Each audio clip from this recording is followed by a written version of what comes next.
Kevin Spacey. Kevin Spacey. I was going to say Kevin Nealon, but Kevin Spacey. Kevin Spacey's enough. No, but that is one of those movies. There's only a handful of movies that I cannot make it through without falling asleep. But it's great for me for my insomnia. That's what I should put on. The Superman Returns. That's it. Can't sleep. Superman Returns. There you go. That and The Mummy, but that'll just make me mad. No, come on. No, The Mummy's terrible. Hello, everyone. This is Between the Streams. This is our weekly entertainment podcast, and we're going live on Facebook and YouTube right now, and we're talking about everything that's going on in the world of entertainment. We've got a huge Wonder Woman review, I guess, spoiler-free review that Ryan is going to give us. We're going to talk about Wonder Woman today. We're going to talk about things that are coming out from HBO. We've got Netflix news. We've got video game movie news, Godzilla, all kinds of things, and all while we're broadcasting live here. We want to hear your thoughts, your opinions, what you think. I'm Greg Nibbler. I'm Ryan Juanita. And we're going to start off the show right now with a question that we proposed having to do with HBO. And this is news that's just coming out. Breaking news about HBO and Game of Thrones in particular. I'm sure there's a lot of Game of Thrones fans out there. I am a huge Game of Thrones fan, and it has seemed like it's been forever since the last season ended. And really, it's only a couple months late. Yeah, I know, but see that distance? Just because not feeling that GOT in April is... No, well, there's so much entertainment out there that by this time I'm like, okay, finally. What is the show again? Right, yeah. Who's who? But Game of Thrones, the next season's going to be coming out, I think, in July. I didn't grab the exact date, but July 17th, I think. July 17th. The news that is happening now, though, because as you know, they're splitting up this final season really into 2 seasons. And they're only going to be, I think, 6 episodes long a piece, so it's not a whole lot of Game of Thrones, but there's an interview that's come out with Entertainment Weekly where the HBO programming chief, Casey Bloys, is implying that the next season after this one may not be until 2019. 2019. Basically 2 years away. Yeah. 2 years away from when the first one comes out. That, to me, is too long. The question is, Game of Thrones finale maybe pushed to 2019, worth the wait?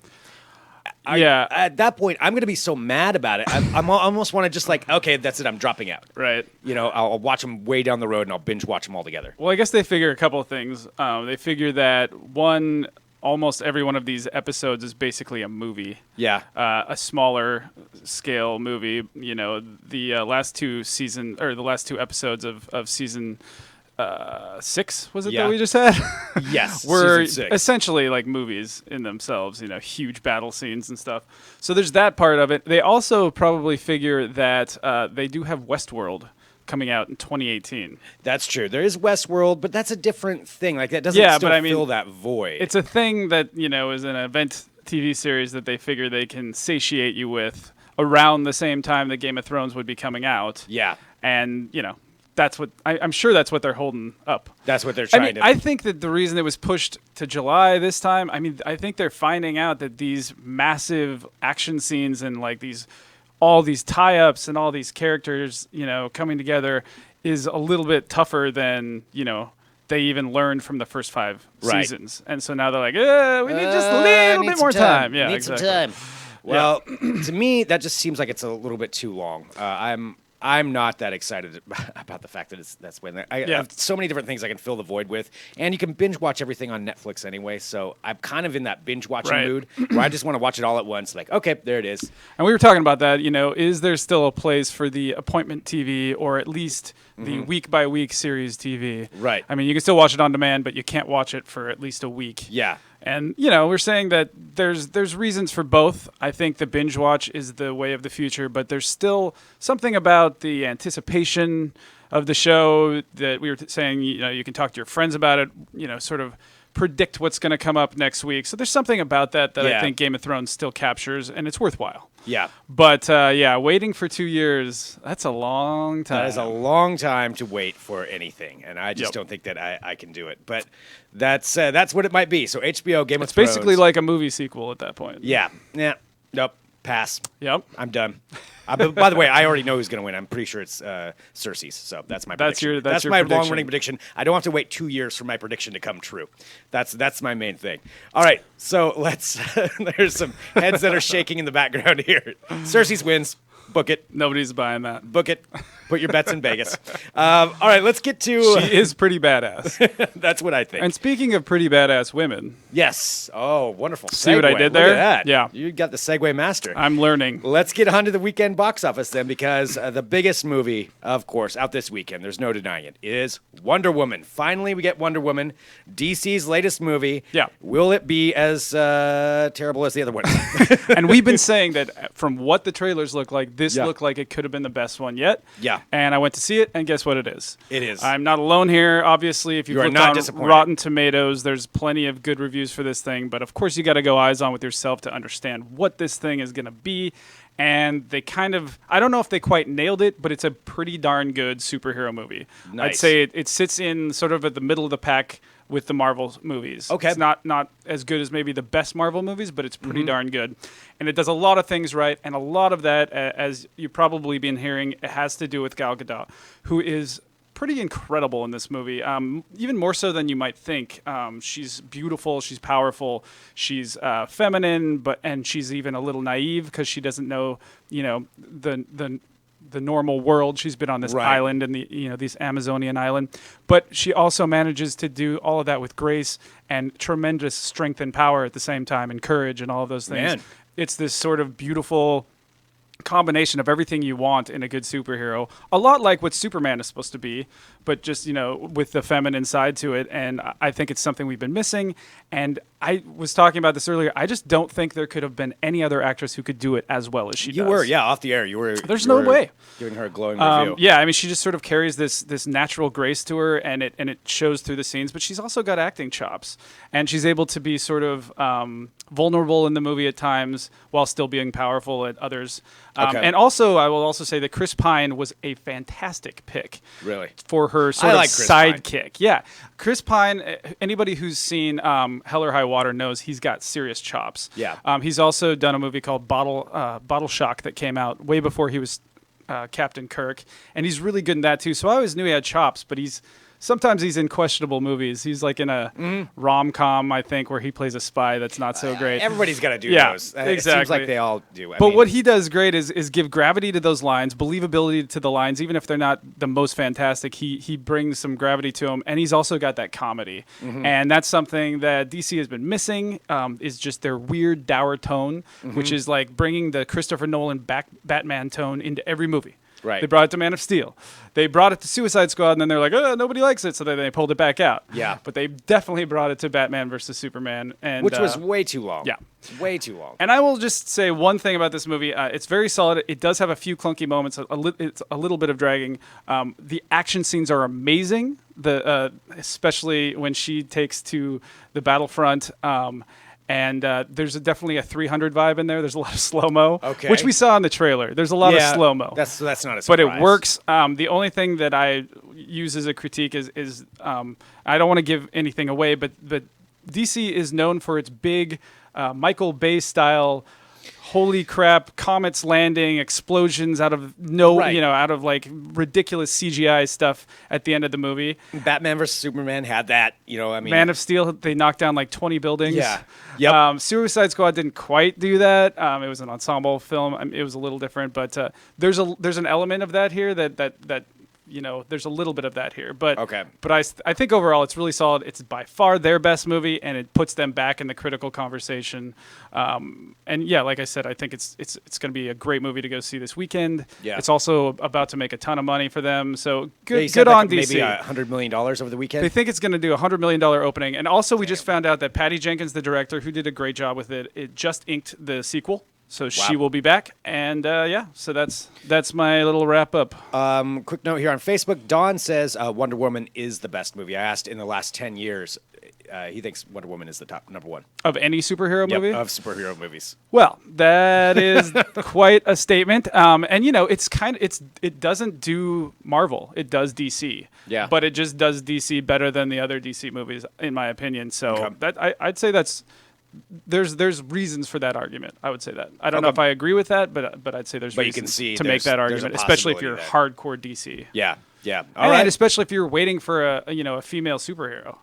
Yeah, Because that's true too. We've been waiting for that, and couldn't have asked for a better one. Well, I mean, in Wonder Woman, she is the ultimate yeah. female superhero. Yeah. Yeah. We'll see if Captain Marvel can match up. Yeah, I think it's going to be a tough road for that to match what they did. I think the problem there is just that Captain Marvel's just not as well not known, as well you know? known. I mean, Wonder Woman, we the all know female Wonder arc Woman. is not as well known in Captain Yeah. Marvel, even more so. So I mean, it's one of the popular arcs, but it's Marvel. You know, he's not that big of a superhero, or it hasn't been for several decades. Yeah. Yeah. Well, there we go. So Wonder Woman out of the box office this weekend. Go see that. That is the number one. We got a couple other movies that are out that we wanted to just hit on that are coming out this weekend. And then we're going to move into talking about some video game movies, some Godzilla casting. We've got Carpool Karaoke, Stranger Things news. So lots of stuff coming up here on the show. And let us know in the comments what you think, or if you have questions, by all means, let us know. But so in addition to Wonder Woman out this weekend, there is Captain Underpants. I am not going to lie. I do not know what Captain Underpants is about. I just watched a trailer, so I know a little bit about it. Starring Kevin Hart and Thomas Middleditch, who seem to have animated. It's an animated movie. It's from DreamWorks. Yes. I didn't hear anything about it, and then all of a sudden it was like, oh, this is coming out. So I guess they weren't too excited about it. It's actually getting pretty good reviews. It's like 81% on Rotten Tomatoes. It's not like, you know, getting home run reviews, but decent reviews. It basically entails two prankster kids who somehow are able to. They do some pretty ridiculous pranks. It's based on a children's book, and it gets pretty out of the realm of reality. But they hypnotize their angry principal into thinking he is a superhero who runs around in his underpants. Okay. And frankly, just because of the cast, I found myself chuckling at it in spite of myself. I don't know if the movie's going to be any good, but I found myself chuckling at the trailer. It's Ed Helms. Why am I laughing? Ed Helms is the principal. Okay. Thomas Middleditch and Kevin Hart as the leads. Nick Kroll plays somebody.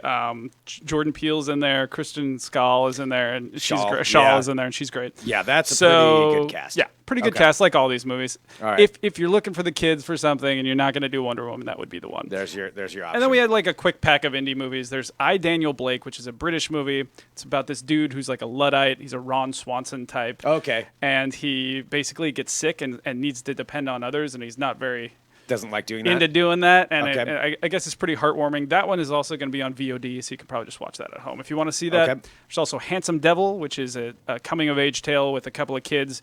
It looks like they have a sort of Dead Poet Society style teacher in Andrew Scott.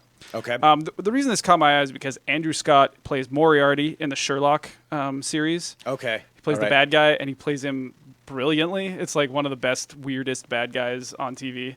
So he's in it, and I think he's a great actor. And then there's one more called Dean, which is written, directed, and starring Dimitri Martin. Wow. Yeah. So I mean, Dimitri Martin, he's funny. Yeah. I'm curious if he could carry an entire movie. Well, from what I read, Kevin Kline and Mary Steenburgen are the standouts in this. Oh, and Gillian Jacobs in it. Gillian Jacobs, I believe, is going to be Dimitri Martin's love interest, but it looks like Kevin Kline and Steenburgen are the reason to see this. It's getting okay reviews. Okay. Just want to mention those. You're probably not going to find them in your local theater, but you just might find them on demand, actually. Yeah. Okay. All right, cool. Well, there you go. There's the weekend box office. Let's get into some other casting news. Handsome Devil was the one, the two teens. I don't know if I mentioned that. Handsome Devil's two the teens. coming of age story. I, Daniel Blake, is the Ron Swanson type. Right. Dean is Dimitri Martin. There. Nice wrap up. There. Summed it up. Well done. All right, couple of news in casting before we get into some Stranger Things news and some Apple television news. Finally, we've got something with that. This is an interesting one. Yeah, let's talk about this casting. Yeah, the casting right now for Uncharted, the video game series. You know, we've talked about it here before on the show. It's rare that a video game turned into a movie turns out to be very well done or very good. No, it's never happened, and they're always terrible, and it always sucks. And I mean, maybe Resident Evil. Yeah, I was going to say Resident that's kind Evil. of done its own thing, and there's a few minor exceptions, but I think you could still say overall they're not great films. Yeah. But this could be interesting because for one reason, if you've ever played these Uncharted games, they're one of the few video games that I've ever played where you actually care about the story and you actually care about the characters. They're well written. Their dialogue isn't ridiculous. Yeah. I don't know what it is, but some of this dialogue, and we were playing one of those zombie games. I can't even remember what it is now, just because it's blanking in my mind. But the dialogue is so terrible. Yeah. Just like, oh my god. Yeah. This is written by bots. But anyway, Uncharted is one of those ones, and I played Uncharted 4. We got this PS4, and the gamers are like, what an idiot right now. But anyway, I was absolutely blown away by it. I know it doesn't compare to PC specs, but man, the game is beautiful. So there's a lot to work with there just in the scope of these kind of games. They're very Indiana Jones, and the story and the characters. And I have not played Uncharted, and I know I'm poorer for it. Feels like if something was going to work, maybe this and the Tomb Raider movies are about the ones that have the best to go on. But the weird thing is they picked Tom Holland to run this series, the new Spider-Man. Tom Holland. Young exactly. little Spider-Man. The new Spider-Man, he is going to be the star of the Uncharted movies. And everybody else wants Nathan Fillion. Nathan Fillion makes more sense. He does, except he's getting a little older. Yeah. I don't know if he can. I don't know if he's jumping around on those cliff tops 10 years ago. Yeah, exactly. Yeah. Otherwise, you're going to get Chris Pratt for everything again. Right. But the interesting thing about the Tom Holland choice is he didn't know much about the games, but he pitched it, I guess. Because we have this that he pitched it. Yeah. It said, it was a conversation I had with Sony Pictures chairman Tom Rothman about the potential of different movies that I'd like to work with Sony. And I just had the idea that maybe a young Nathan Drake would be something that audiences would be interested in. So the idea is for these Uncharted movies, they're going to be prequels. That way they don't have to follow the games at all. They don't have to pull from the game stories, but they can use that idea. That's not a bad idea, and then you lock yourself in for a whole series of them. Exactly, and then they can move all the way up to the present day if they want to. That's if they do the movies. You got 10 movies right there, right? Yeah, a whole new kind of Indiana Jones thing going. Exactly, and it's very Indiana Jones. You're always looking for pirate treasure. Yeah, smart move on Tom Holland's part. Kids making moves. That's crafty. Well, they're like, hey, Spider-Man, what do you want to do next? Yeah. It's like, I want to make a ton of money and exactly. be locked in for a whole bunch of movies. Although it is a gamble, because tying yourself to a game franchise can also totally plummet your career. It just kind of depends. Yeah, I'm trying to think of an example of that. I mean, it didn't. Well, Mila Jovovich, I mean, she just basically said, I'm only going to do Resident Evil movies from now on, and her husband directed them, so that makes sense. Yeah, that does make sense. Yeah. All right, well, there we go. Tom Holland cast for the Uncharted movie, and, of course, we don't have a release date or anything like that. This is just getting going, but that's an interesting choice. Another casting decision for this, for Godzilla, King of the Monsters. This is another movie that I feel like we've been talking about for so long, this Godzilla sequel, and it's probably because it's tying in with King Kong and all that. And it doesn't come out for 2 more years. 2 more years. March 22nd, 2019 is when it comes out, and they just keep on adding cast members. Right. And now they have added Tom Middleditch, Thomas Middleditch from Silicon Valley. He is now cast in it, along with a bunch of other people. Millie Bobby Brown of Stranger Things fame, Kyle Chandler, Bloodline fame, and Friday Night Lights. My son, O'Shea Jackson Jr. We went to see Ice Cube, and O'Shea Jackson Jr. was on stage with him. Yep. And he kept introducing him, and literally every time he said, "That's my son, O'Shea Jackson Jr." I don't. In case you didn't know, he's my son. Yeah. He looks exactly like me. He does look exactly like him. He really does. Yeah. So Ice Cube's son, yes. Vera Farmiga. Also, the one interesting thing about this is Michael Dougherty is directing. He's known for his horror stuff, Trick or Treat and Krampus. Mm-hmm. And the next movie we're going to talk about, which is also in this series, is also being directed by a horror director in Adam Wingard. Okay. He's done You're Next and Blair Witch. And he's going to be doing Godzilla vs. King Kong. Okay. Which comes out a year after, in 2020. See, again, this is like at the beginning of the show. These are too far out. Yeah. I'm losing interest already. Yeah. And that's don't worry, there'll be plenty of for it. Teasers and trailers. There's so much out there to watch. Yeah. Like, okay, how can I get excited about maybe a Godzilla, this Godzilla movie that's 2 years away? But that's what it is, though. They keep on casting people, and it is an interesting cast. Yeah, it could be interesting. I like the horror aspect. I hope it becomes. Yeah. I hope it gives it, something different. Right. Well, there we go. So that is the casting news that we have right there. Let's talk about something else that's been a while. It's been discussed for a while, but now it's finally happening, and that's Apple's own original television programming.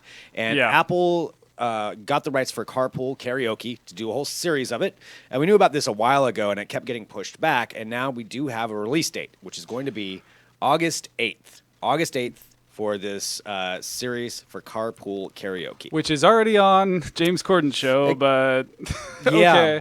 Yeah, it's going to be a breakaway series. I believe James Corden is producing, but he won't star. Is Okay. that correct? There It says are there'll be a celebrity pairing with him and Will Smith. yes, but then the rest of them are pairings of different Just people. different celebrities. Yeah, you have Alicia Keys, John Legend, Sophie Turner and Macy Williams from Game of Thrones, Queen Latifah and Jada Pinkett Smith. Sophie Turner and Macy Williams, they just can't get away from each other. No, can they? yeah, they're like they're the both best in the friends X-Men universe now. They're going to be sisters forever. Shakira and Trevor Noah. That one might be interesting. Just That to see will that, be that interesting. pairing. Yeah. And apparently the entire Billy Ray Cyrus family. I don't know if Miley's in there too, but that just sounds like a train wreck. Is Wayne I would Coyne, watch that. is Wayne Coyne going to be there too? I think I don't know. His relationship with Miley Cyrus. Can we talk about this? It's Yeah. weird, man. Yeah, it is weird. It's weird. Yeah, Okay. it's weird. That's all I had to There's say. also the mom and the sister have like their own show too, but we can get into that. Of course they do. That's a whole different Cyrus thing. Anyway, so Cyrus talk. Carpool Karaoke, the series, August 8th All right. on Apple. So that's a thing. Apple, that is a thing. All right, couple more new series that are going to be coming out, and then we're going to talk about some Stranger Things news. We have a little bit of an update on that, and then a lot of other cool movies and television shows that are coming out too. Yeah. So Logan Lucky, man. Logan Lucky, I'm Psyched. We'll be talking about that soon. Let's talk about this, though. Showtime has announced that they are developing a new comedy series based on the music business, and the stars are going to be Kevin Hart and T.I. So it's a series, not just a movie. Right. Okay. And according to Deadline, those two will executive produce. They're going to guest star. It looks like they're not going to Yeah. be the main stars. Yeah. Right. They're producing it. They're creating it, and so Gotcha. they'll guest star in it as well. I imagine you'll see. I would think T.I. more He's than not anything. doing that much. Yeah, exactly. Kevin Hart, I can see that. He's a pretty busy guy. He's got another movie with The Rock. T.I.'s not in jail right now, so I'm sure he's going to do that. I like T.I. But Does man, he go to jail a lot? Yeah, I don't that guy even know. can't keep himself out of. Yeah. What, guns? There was a whole series that It's always T.I. did. guns. Guns and drugs. And drugs. Yeah. But yeah, I am a fan of T.I. He's just kind of a moron sometimes. So anyway, T.I. and Kevin Hart will be teaming up to create this series. So that's going to be coming out on, like I said, on Showtime at some point in the future. There it is. There it is. Let's talk about Stranger Things. Stranger Things, season 2, coming out right about Halloween. I think it is October On 31st, Halloween, yeah. On Halloween. And new interview with the series co-producer, Sean Levy, talks about how they're going to raise the bar in this new season when it comes to the monsters. So the Demogorgon was not big enough, was not scary enough, Right. I guess. And they're doubling down on the monsters. And we did see that humongous dragon tentacle thing. Yeah. Yeah. Wasn't there a thing where, like, our dragons are better than Game of Thrones dragons or something? Or, like, our monsters Could are be. bigger than Game of Thrones dragons or something like that. Could be. Yeah, this is interesting also because Netflix has started, which we'll talk about next, Netflix has started nixing some of its more expensive series. Mm-hmm. Because it's been spent, the company's been spending, like, sometimes $15 million per episode. Yeah. I mean, it just seems unsustainable. let alone what they're throwing at those comedians, like $40 or $50 million Yeah, contracts pop. for 1 or 2 comedian specials. Yeah. Which, as we said, takes a lot of work. But I think that, yeah, it's interesting that they're throwing a lot of money into Stranger Things. I mean, it makes sense.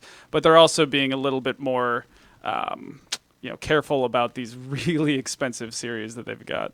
Yeah. They cut Marco Polo not too long ago. They did. They cut Bloodline. Yeah. Bloodline, And though, Wasn't that Bloodline's run its pricey? course. Yeah. I Okay. mean, Bloodline I can see ending. Marco Polo, Yeah.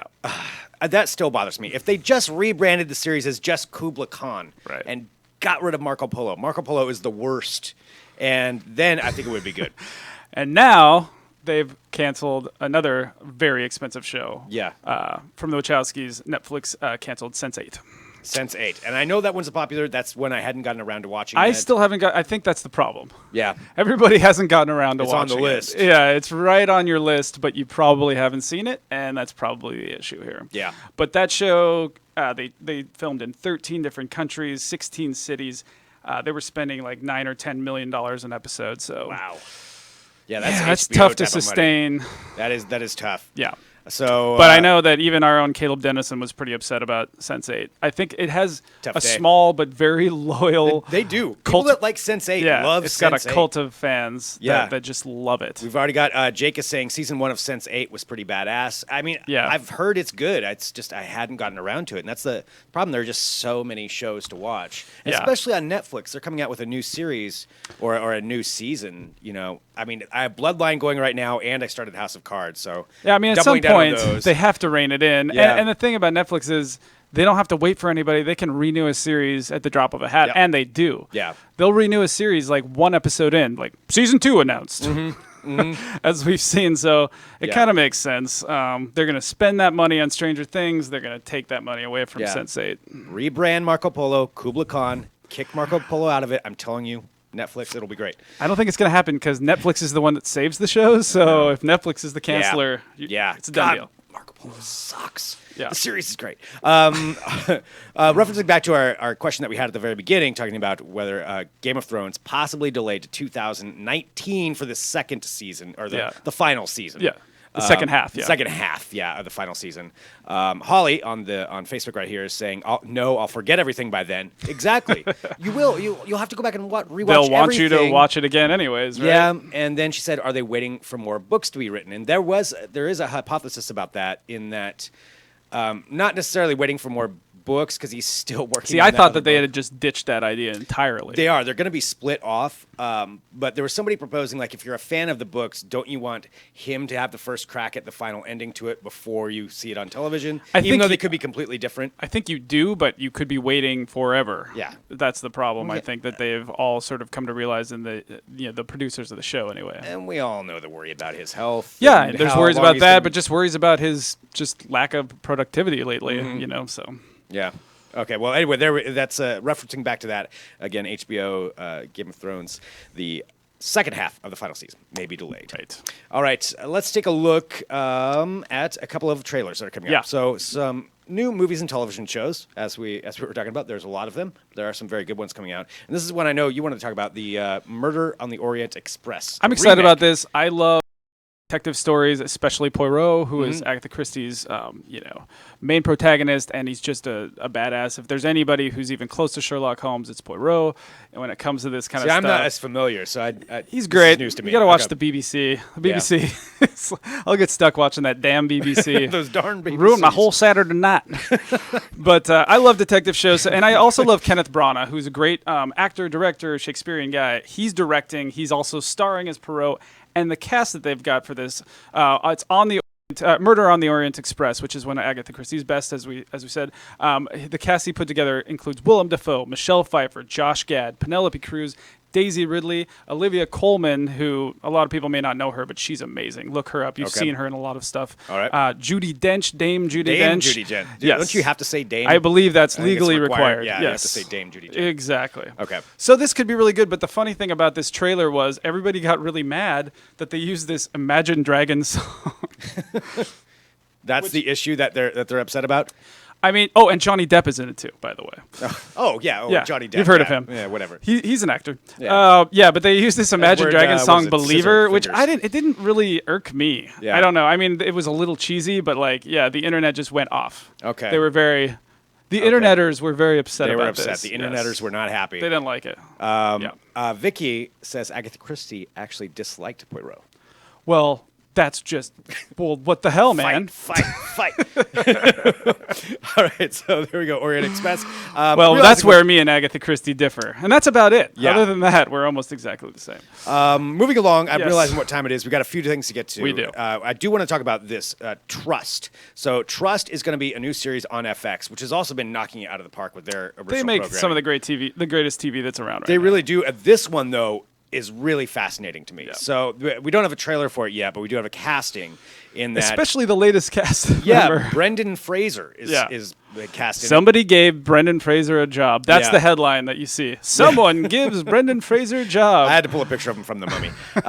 But here's the I like story Brendan of this. Fraser. So, I do too. He's yeah, all right. yeah. Encino Man's great. So, but Trust is going to be based on the real story Yeah. of the kidnapping of the Getty oil fortune heir John Paul Getty III. Right. So this happened in 1973, and I'm taking a look here just to make sure I get this right. 1973 in Rome.